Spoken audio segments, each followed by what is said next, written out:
2027 के उत्तर प्रदेश विधानसभा चुनाव से पहले समाजवादी पार्टी और मुस्लिम वोट बैंक के उत्तर प्रदेश के एक बड़े चेहरे आजम खान को एक और बड़ा झटका लगा है। आजम खान इस वक्त जेल में बंद हैं, लेकिन जेल में बंद आजम खान की सजा में इजाफा हुआ है। आजम खान की सजा जो 7 साल सुनाई गई थी रामपुर एमपी एमएलए कोर्ट के द्वारा, वो सजा अब बढ़कर 10 साल तक हो गई है। आखिरकार आजम खान की सजा क्यों बढ़ाई गई है, क्या इसके पीछे कारण है? 2027 के विधानसभा चुनाव को किस तरीके से प्रभावित करते हुए नजर आएगी, इन तमाम पहलुओं पर इस खास रिपोर्ट में चर्चा करेंगे। लेकिन उससे पहले मैं आपको बता दूं कि आजम खान को समाजवादी पार्टी का बेहद प्रभावशाली चेहरा विशेष तौर पर पश्चिमी उत्तर प्रदेश में माना जाता है।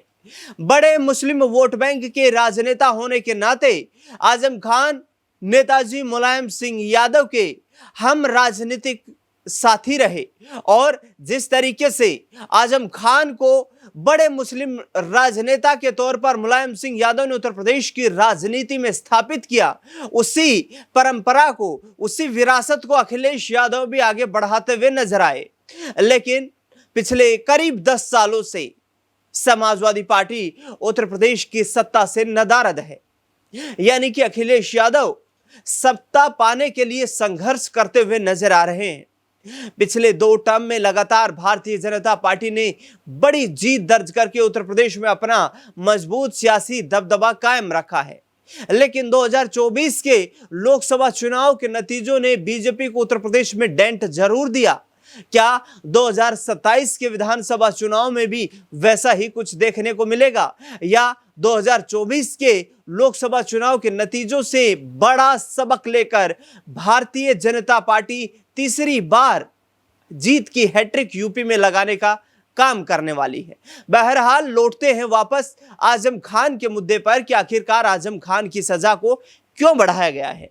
समाजवादी पार्टी के नेता मोहम्मद आजम खान की सजा 7 साल से बढ़कर 10 साल हुई। 2 पैन कार्ड मामले में कोर्ट का बड़ा फैसला, अब्दुल्ला आजम पर भी लगा भारी जुर्माना। समाजवादी पार्टी के नेता आजम खान और उनके बेटे अब्दुल्ला आजम की कानूनी मुश्किलें फिर से गहरा गई हैं। रामपुर की एमपी एमएलए सेशन कोर्ट ने 2 पैन कार्ड मामले में बड़ा फैसला सुनाते हुए आजम खान की सजा में इजाफा कर दिया है। दोहरे पैन कार्ड रखने के मामले में आजम खान जेल में बंद हैं और उनके लिए एक मुश्किल भरा यह फैसला आया है। एमपी एमएलए सेशन कोर्ट ने मजिस्ट्रेट कोर्ट द्वारा सुनाई गई 7 साल की सजा को अपर्याप्त माना और अभियोजन पक्ष की अपील की पर सजा को बढ़ाकर 10 साल कर दिया गया। यानी कि कोर्ट ने 7 साल की सजा को अपर्याप्त माना और उसके बाद जो अभियोजन पक्ष है उन्होंने अपील की कोर्ट में कि सजा को बढ़ाया जाए और उस अपील को कोर्ट ने स्वीकार करते हुए आजम खान की 7 साल की जो सजा थी उसको बढ़ाकर 10 साल कर दिया है। इससे पहले निचली अदालत यानी कि मजिस्ट्रेट कोर्ट ने आजम खान और उनके बेटे अब्दुल्ला आजम को दोषी करार देते हुए दोनों को 7-7 साल की कैद और 50-50 हजार रुपए जुर्माने की सजा सुनाई थी। हालांकि अभियोजन पक्ष ने इस सजा को बढ़ाने के लिए सेशन कोर्ट में अपील दाखिल की थी, जिस पर लंबी सुनवाई के बाद यह फैसला आया है। अब 2 आरोपी बनाए गए थे इस मामले में। मोहम्मद आजम खान, पुरानी सजा इनकी 7 साल थी, नई सजा 3 साल बढ़ा करके 10 साल कर दी गई है। 50,000 रुपए जुर्माना लगाया गया है। उस वक्त लगाया गया था जब 7 साल की सजा सुनाई गई थी। अब 5 लाख रुपए का जुर्माना कर दिया गया है। अब्दुल्ला आजम खान की बात करें तो 7 साल की सजा है उनकी, जो कि बरकरार रखी गई है। 50,000 रुपए सजा सुनाई गई थी 7 साल की, उस दौरान जुर्माना लगाया गया था। अब यह जुर्माना बढ़ाकर 3.5 लाख रुपए कर दिया गया है।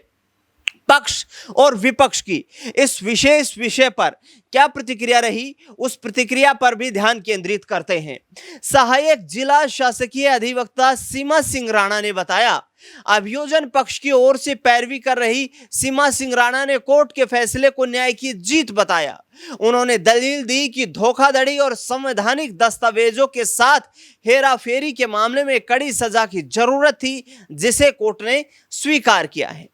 बीजेपी विधायक आकाश सक्सेना ने कहा, मामले में शिकायतकर्ता और भाजपा नेता आकाश सक्सेना ने इस कोर्ट के फैसले का स्वागत करते हुए कहा कि कानून से ऊपर कोई नहीं है। उन्होंने कहा कि फर्जी दस्तावेजों के आधार पर जो साम्राज्य खड़ा किया गया था उसका अंत इसी तरह होना तय था। आखिरकार पूरा क्या है मामला उसको समझाते हैं आपको। अब्दुल्ला आजम के फर्जी तरीके से 2 पैन कार्ड बनवाने का ये मामला है। आरोप था कि आजम खान ने अपने प्रभाव का इस्तेमाल कर अलग अलग जन्म तिथि को दर्शाते हुए अब्दुल्ला आजम के 2 पैन कार्ड बनवाए, जिसका इस्तेमाल वित्तीय लाभ और चुनाव लड़ने के लिए किया गया।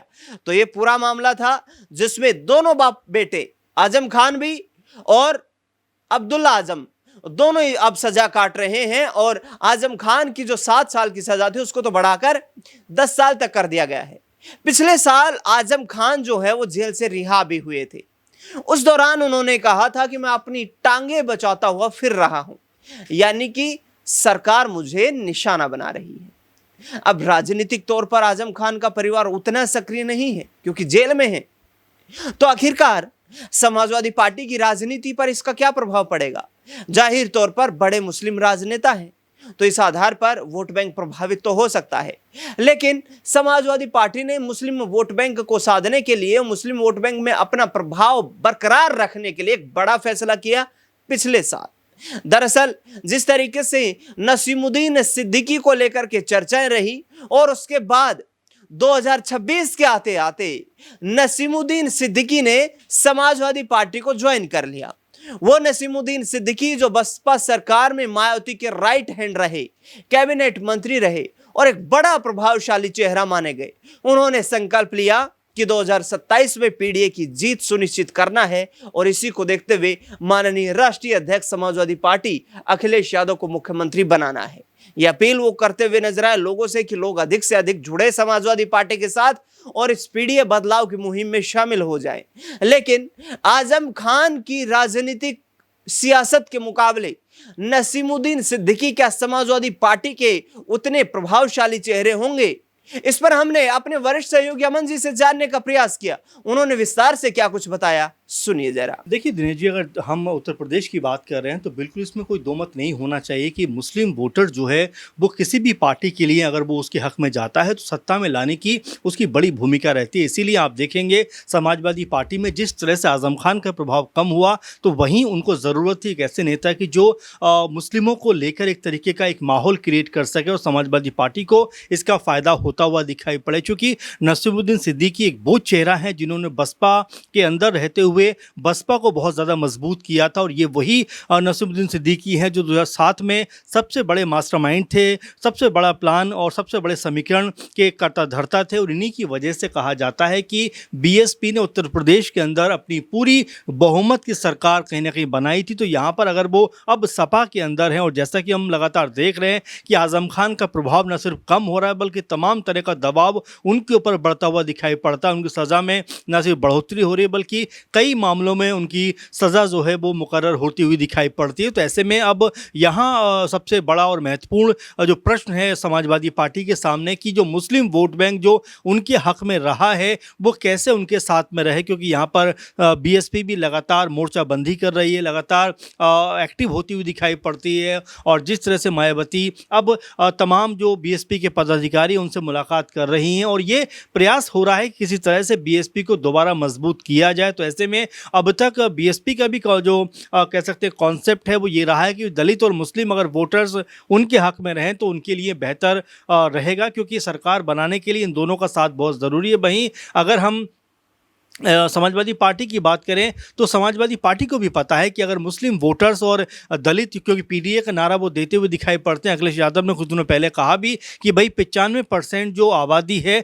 वो इसी पीडीए के अंतर्गत आती है जिसमें पिछड़ा, दलित और अल्पसंख्यक समुदाय के लोग हैं। अगर उनको हम साध पाए तो बड़ी आसानी के साथ में बीजेपी को हरा सकते हैं। तो अब ऐसे में नसीमुद्दीन सिद्दीकी कितना बड़ा चेहरा साबित हो सकते हैं सपा के लिए, क्योंकि अब आने वाले दिनों में जब चुनाव होंगे उसमें क्या उनकी भूमिका रहने वाली है, किस तरह से वो प्रचार प्रसार करते हुए दिखाई पड़ सकते हैं और क्या वाकई में वो आज़म खान की जगह लेते हुए दिखाई पड़ सकते हैं? क्या आज़म खान की तरह वो समाजवादी पार्टी के लिए मुस्लिम वोटर्स जो हैं उनको वो कह सकते हैं कि इस तरफ झुकाव उनका करा सकते हैं? तो ये तमाम प्रश्न हैं जो आने वाले दिनों में ज़रूर इनका जवाब मिलता हुआ दिखाई पड़ेगा। लेकिन फ़िलहाल ये कह देना कि आज़म खान के कह सकते हैं जगह भरने के लिए नसीमुद्दीन सिद्दीकी एक मजबूत चेहरा है, लेकिन ये चेहरा वो तब साबित होंगे जब सपा को सत्ता में लेकर आएँ और उनकी वजह से जो मुस्लिम वोट है वो समाजवादी पार्टी की तरफ आता हुआ दिखाई पड़े। अब आने वाले 5-6 महीने तक हो सकता है कि समाजवादी पार्टी नसीमुद्दीन सिद्दीकी एक अलग तरह का माहौल बनाते हुए दिखाई पड़े। अब ये माहौल सपा के लिए कितना हक में जाएगा, सपा के लिए कितना फ़ायदेमंद होगा, ये आने वाले दिनों में देखने वाली बात होने वाली है।